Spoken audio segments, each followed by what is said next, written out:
देखो, हम तुम्हें नामदेव जी की कथा सुनाते हैं। जन्मांतर में नामदेव जी ने बहुत भजन किया था पूर्व में, तो बाल्यावस्था से भगवान के नाम में और रूप में बड़ी आसक्ति थी नामदेव जी की, स्वाभाविक। नामदेव जी का नाम पर अटल विश्वास था। बाल्यकाल से ही सर्वदा वो विठ्ठल विठ्ठल विठ्ठल, जय राम कृष्ण हरि, जय राम कृष्ण हरि, ऐसा जपते रहते थे नामदेव जी। उनकी जिह्वा निरंतर राम कृष्ण हरि विठ्ठला विठ्ठला विठ्ठला। बाल्यावस्था में उनके सरल विश्वास और व्याकुलता पूर्वक आवाहन से ठाकुर जी मूर्ति में नहीं टिक पाए, साक्षात प्रकट हो गए। एक बार ये अपने नाना जी के पास रहते थे। इनका प्रादुर्भाव भी किसी पुरुष से नहीं हुआ, माता का गर्भ रहा और आप प्रकट हो गए। पूर्व जन्म के कोई बहुत बड़े भजनानंदी महापुरुष थे। इनकी माता जी बाल्यकाल में अपने पिता से अर्थात नामदेव जी के नाना से पूछा कि मेरा पति कौन है, तो उन्होंने ठाकुर जी को बताया, ये ठाकुर जी आपके पति हैं। तो बाल्यावस्था से उन्होंने दृढ़ निश्चय करके वैसे ही व्यवहार जैसे एक नवकिशोर पुरुष से किया जाता है, वैसे ही ठाकुर जी पर दृष्टि रखना, और वो दृष्टि माधुर्य भाव से रखना, श्रृंगार भाव से, कांता भाव, प्रभु मेरे पति हैं। जब ये नवयुवती हुई तब इन्होंने प्रभु से कहा कि मेरी मांग है कि मेरे संतान हो अब आपसे, जब आप हमारे पति हो तो आप हमारे संतान प्रदान करें। तो अनंत ब्रह्मांड जिनके संकल्प से प्रकट हुए, उन्हीं भगवान के संकल्प से नामदेव जी महाराज गर्भ में आ गए। अब जब गर्भ बढ़ने लगा तो आपस में लोगों की चर्चा हो गई कि देखो, सयानी लड़की का ब्याह न हो करने से यही दुर्गति होती है। ये चर्चा नामदेव जी के नाना के कान में पड़ी। अभी नामदेव जी गर्भ में ही थे। उन्होंने बेटी को बुलाया और कहा, ऐसा तो हम कभी नहीं सोच सकते थे कि हम इतने महाभागवत ठाकुर जी की सेवा परायण, बच्चापन से तुम्हें धर्म की शिक्षा दी, तुम गर्भ कैसे धारण कर लिए, कौन है तुम्हारा पति? तो उनका, पिताजी आप नाराज मत होइए, जिनको आपने पति बनाया कि ये तुम्हारे पति हैं, उनके सिवा आज तक मैंने किसी को देखा नहीं, किसी को छुआ नहीं। ये गर्भ मैं भगवान को साक्षी करके कहती हूँ कि भगवान का ही है, इन्हीं का दिया हुआ है। बड़े प्रसन्न हुए, बोले अब मुझे किसी की परवाह नहीं कि कौन क्या करता है। तब नामदेव जी प्रकट हुए, बचपन से ही विठ्ठला विठ्ठला विठ्ठला। अब नामदेव जी जैसे जैसे होश में आने लगे तो नाना जी को सेवा करते देखते ठाकुर जी की, श्याम सुंदर की। उनके भी मन में आता, छोटे बच्चे थे, नाना जी मैं भोग लगाऊं, नाना जी मैं ठाकुर जी को स्नान कराऊं। तो उन्होंने कहा, जब हम किसी कार्य से बाहर जाएंगे तब तुम्हें सेवा दे देंगे, अभी तुम बहुत छोटे हो। थोड़ी देर में फिर आते, नाना जी देखो मैं बड़ा हो गया। बोले एक दिन में थोड़ी बड़ा हो जाता है, अभी थोड़ा और समय लगे। दूसरे दिन फिर, अब नाना जी बड़ा हो गया। बोले ठीक है, तुम सेवा के लायक बड़े हो गए हो, लेकिन जब हम जाएंगे कहीं तब। तीसरे दिन, नाना जी आप कब जा रहे हैं, कहीं तो जाइए आप। तो उनको ठाकुर सेवा के निमित्त से कुछ सामान लाने के लिए जाना था। तो कहा, देखो बच्चापन मत करना, हमारे ठाकुर जी भूखे ना रह जाएं, उनको दूध पिलाओ, भोग सामग्री। बहुत प्यार से ठाकुर सेवा की जाती है। अरे भोग रख दिया, पर्दा लगा दिया, ऐसे नहीं हमारे यहाँ किया जाता। पर्दा भी लगा दिया तो पर्दा के अंदर आप बैठो, एक हाथ में पंखा हो और एक हाथ से ऐसे पवाते जा रहे हो। लाड़िले हैं, राजकुमार हैं, हमारे प्राण प्यारे हैं, अपने यहाँ ऐसे ही भोग लगाते हैं राधा पी जी को। एक लोग बैठो, पद सुनाओ, दूसरा पवाओ, उनको ऐसे गान बजान के से दुलार करके पाओ। कोई भूखे थोड़ी है, तुम्हारे भाव के भूखे। 45 मिनट भोग लगता है कम से कम, ऐसे पवाया जाता है। अब नाना जी गए, बहुत नाच पड़े कि आज मुझे ठाकुर सेवा मिली है। अब नामदेव जी ने जैसे नाना जी भोग पधराते थे पधराया, और इसके बाद वो पर्दा लगा के अंदर हो जाते थे, वो तो देख नहीं पाते थे, तो पर्दा लगा के आप अंदर हुए। अब भोग सामग्री में जैसे जल फेरा के जल रखना, भोग लगाना, नाना जी ने कहा भूखे न रह जाएं, अगर ये भूखे रह गए और नाना जी से बता दिया तो कभी सेवा नहीं मिलेगी। नामदेव जी ने कहा ठाकुर जी पालो। वहां तो ठाकुर जी पा ही नहीं रहे, वो भाव से भोग लगाते थे। हम लोग सबसे बड़ी पीड़ा ये थी कि नाना जी को ठाकुर जी कह देंगे कि मैं भूखा हूं और भोग नहीं पाया तो हमें सेवा नहीं मिलेगी।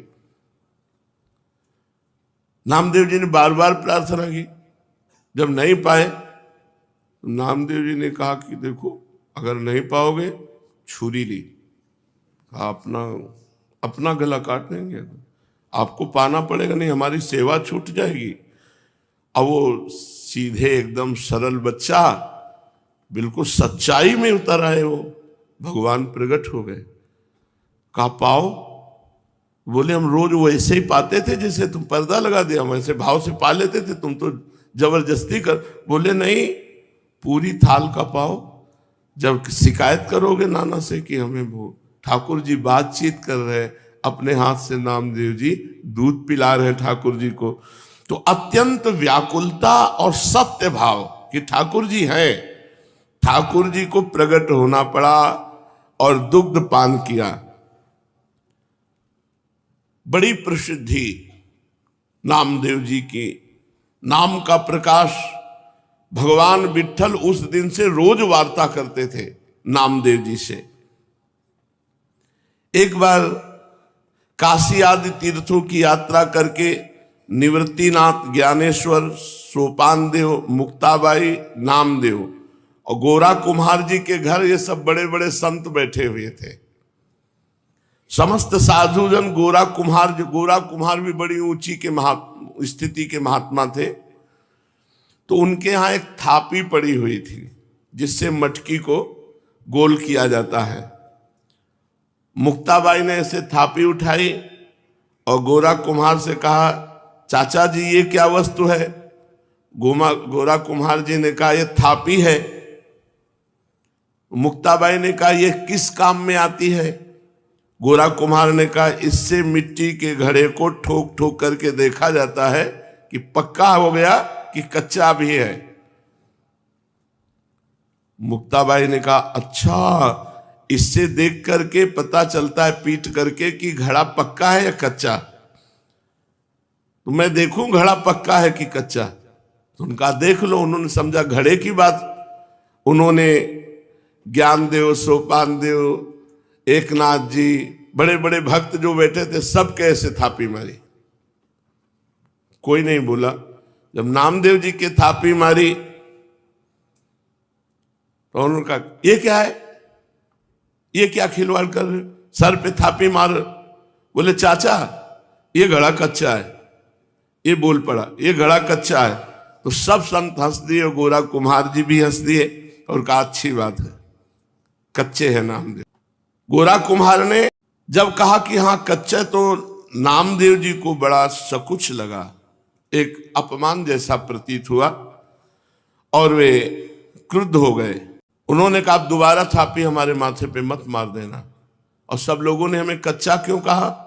यह अन्यायपूर्ण क्रिया साधु को करके ऐसा थोड़ी किया जाता है, नामदेव जी ने कहा। गोरा कुमार और अन्य साधुओं के मस्तक पर जब थापी थप थप करके लगी तो किसी ने नहीं बोला, लेकिन नामदेव जी को गुस्सा आ गया और नामदेव जी ने ऐसा बोला। गोरा कुम्हार जी ने कहा यह कच्चा घड़ा पक्का है, मतलब इसमें संशय नहीं है, नामदेव जी कच्चे साधु हैं। अब उनको और सब संतों के बीच में ऐसा जब कहा तो हृदय में बड़ा चुभा। नामदेव बुरा मत मानना, तुम भक्त अवश्य हो, इसमें कोई संशय नहीं, पर अभी तुम्हारे अभिमान को कोई चोट नहीं पहुंचाया, अभी तुम्हारा अभिमान सुरक्षित है, इसलिए तुम कच्चे साधु हो।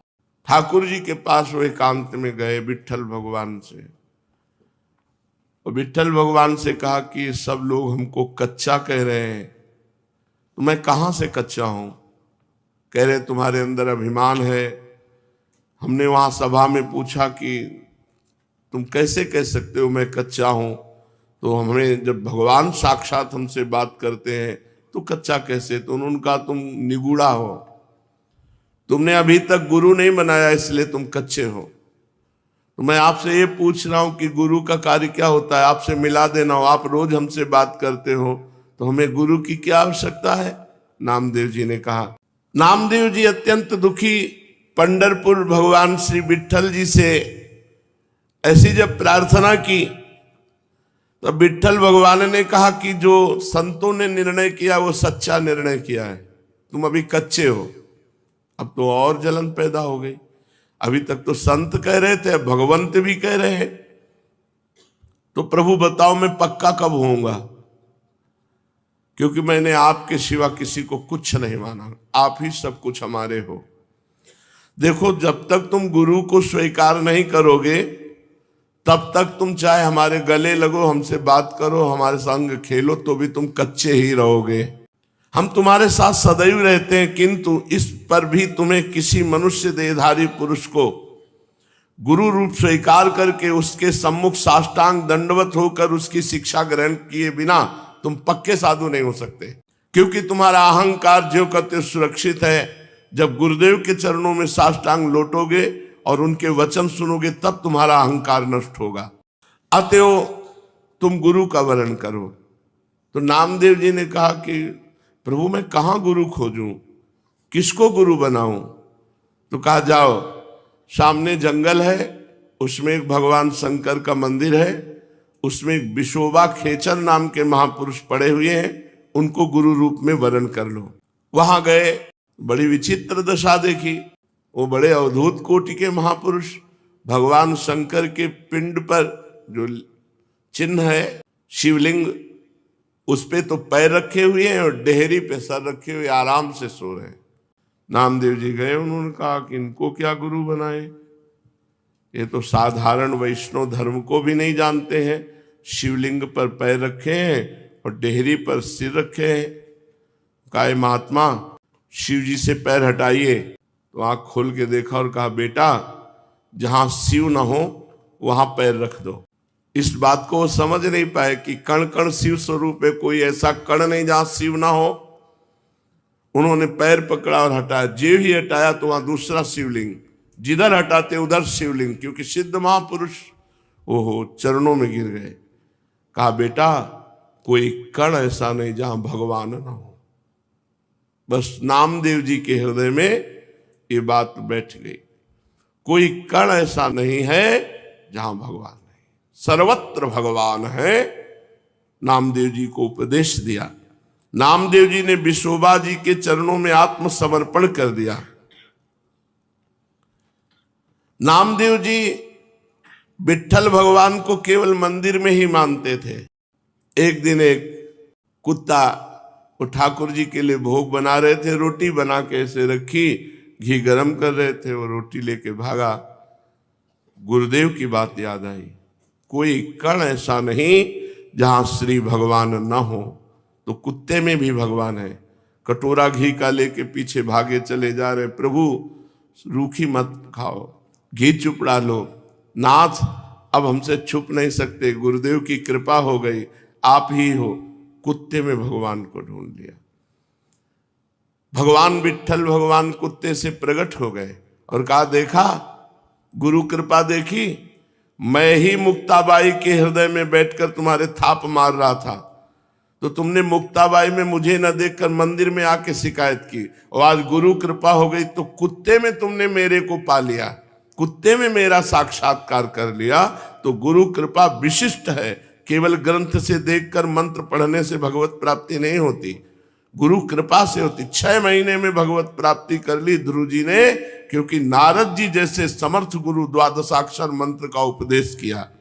पांडुरंगा के आदेश से नामदेव जी सिद्ध महापुरुष हो गए, सर्वत्र भगवान का। एक बार भूत प्रकट हुआ तो उसमें कहा जय हो लंबकनाथ, बहुत लंबा चौड़ा भूत, उसमें विट्ठल भगवान को देख लिया।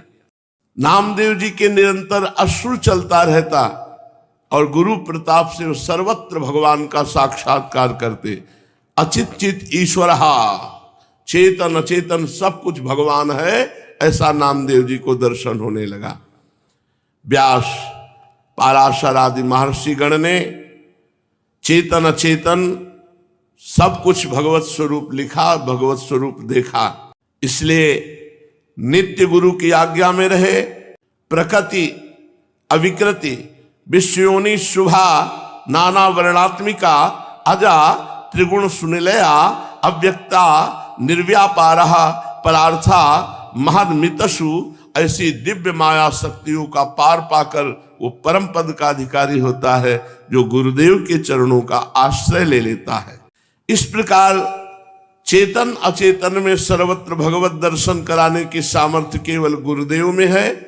केवल मंत्र जपने से नहीं होगा कि तुम किसी किताब पुस्तक ग्रंथ से मंत्र ले लो और उसी से जपो और भगवान की प्राप्ति हो जाएगी। हमको ऐसे गुरु की जरूरत है जो आकार रूप धारण करके हमारे सामने हमको उपदेश करें, हमको डांटे, हमको दुलार करें, जिससे हम माया मुक्त हो जाएं।